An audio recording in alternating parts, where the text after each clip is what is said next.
Mais n'oublie jamais, après cette vie, il y aura une sanction.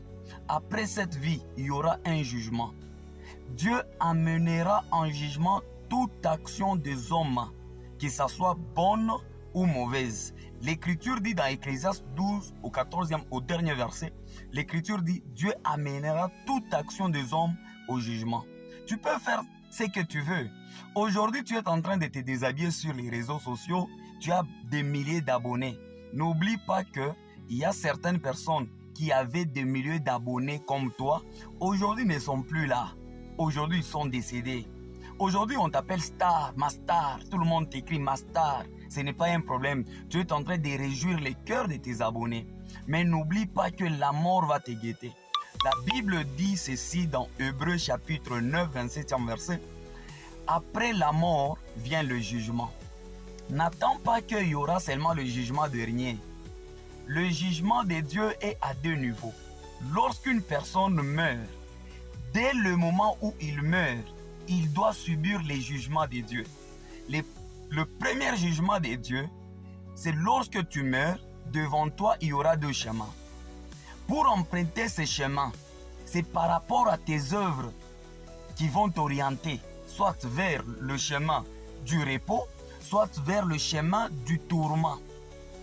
Où est-ce que tu vas te reposer après ta mort? Quand tu meurs dans des bêtises, sache que ta destination finale, ta destination provisoire plutôt, c'est dans les lieux de tourment. Tu vas te retrouver dans les lieux de tourment où tu seras tourmenté jour et nuit. Même si nous pouvons venir au deuil, te souhaiter paix à ton âme. Seul Jésus-Christ peut assurer la paix de ton âme. Lorsque tu étais vivant, tu as cru, tu as marché dans sa volonté. Il rassure la paix de ton âme après la mort. Et la paix de ton âme, c'est lorsque tu vas aller dans le sein d'Abraham qu'on appelle le paradis. Tout homme après sa mort, il sera sanctionné.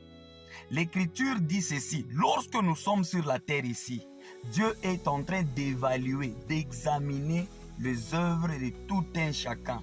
La Bible dit dans le proverbe, dans Job, chapitre 34, la Bible dit, Dieu voit la conduite de tous.